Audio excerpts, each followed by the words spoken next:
Hello, good evening. My name is Sandra Esenam Apenu and I'm here for business. IMF Managing Director Christine Lagarde is making a case for a sustainable way of funding the government's free SHS policy. She was speaking at the opening of the Future of Work Summit in Accra. George Biafe has more in the following report. According to the IMF Managing Director, it might be prudent if government looks at raising internal resources to support this flagship program of free SHS. It ain't going to happen in a matter of a couple of years. It will require sustained investment and sustained focus on the right policy mix. And if you want to spend on education so that children, our children, your children, are better educated, are apt, agile to grab the benefits of digitalization that is upon us, then public money will have to be invested. And for public money to be invested, you want that to be sustainable in the long term. If it's only financed by borrowing, you're at risk. Speaking at the same program, Vice President reaffirmed government's commitment to prudent expenditure post the IMF program. He also disclosed that from the second quarter of next year, government will start implementing full electronic payment for public services. And this will allow more transparency and accountability.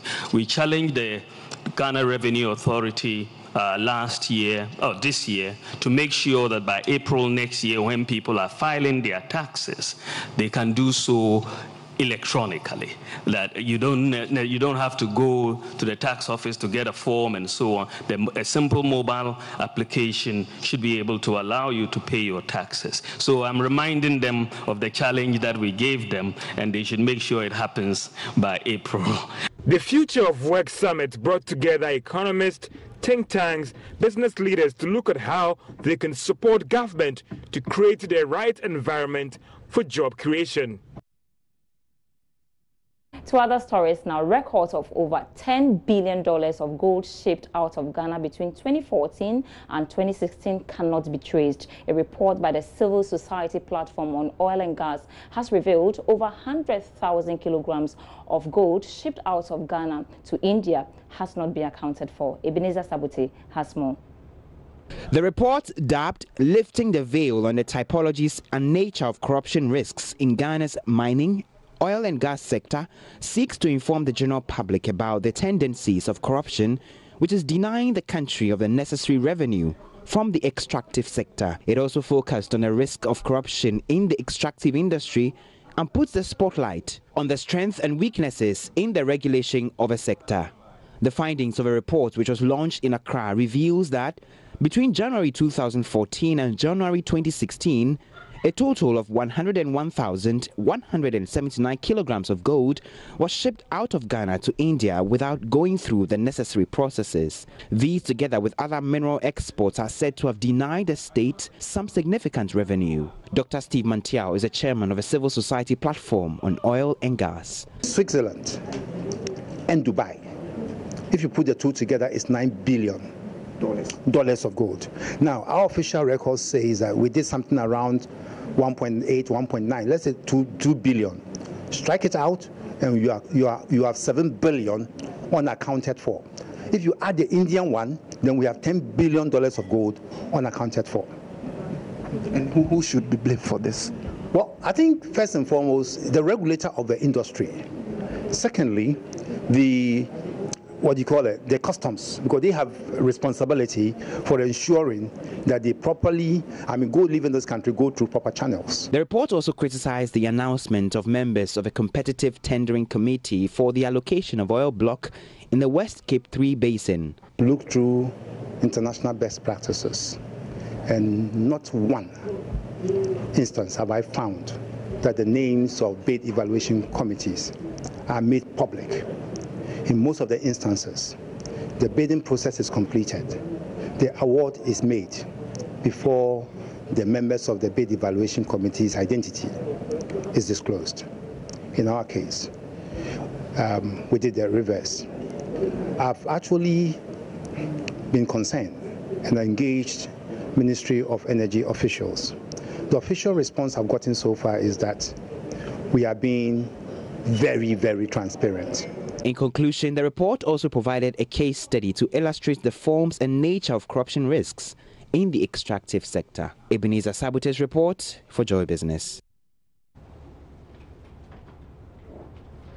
The Bui Power Authority seems to be saving the nation from a terrible power situation, as there are indications of challenges in the energy sector. Since September, the peaking plant, which is designed to come on stream during peak hours, is now operating regularly. On December 11, all turbines were turned on to produce power to the tune of 395 megawatts.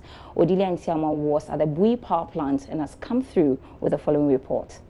The Bui Power Plant has the capacity of producing 404 megawatts every day. Since September, the plant has been producing power using almost all of its 4 turbines. The CEO of Bui says the water storage went as high as 181 meters, which required them to generate more power to avoid spilling. Some of the generating stations are either down or they are not running at full steam as expected according to the supply plan, or we have an excess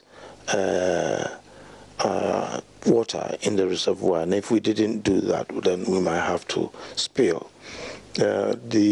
From September, the rise was quite impressive.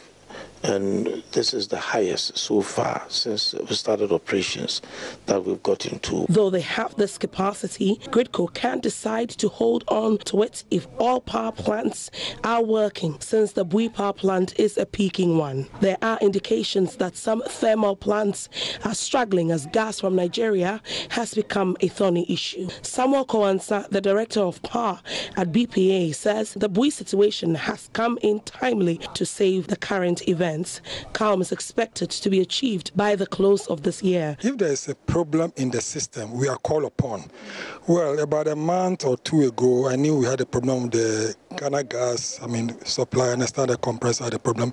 So we're calling to be running, and we've been running continuously. And the thing is, we don't just run.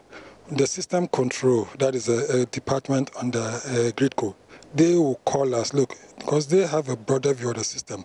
Depending on what is happening in the system, they call us and we run.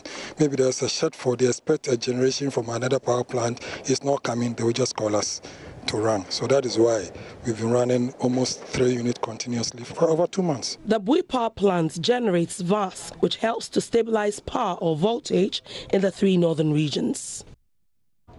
All right, that's it for business with me, Sandra Esenam Apenu. For more business, you do log on to myjoyline.com/business. Thanks so much for watching and have a great evening.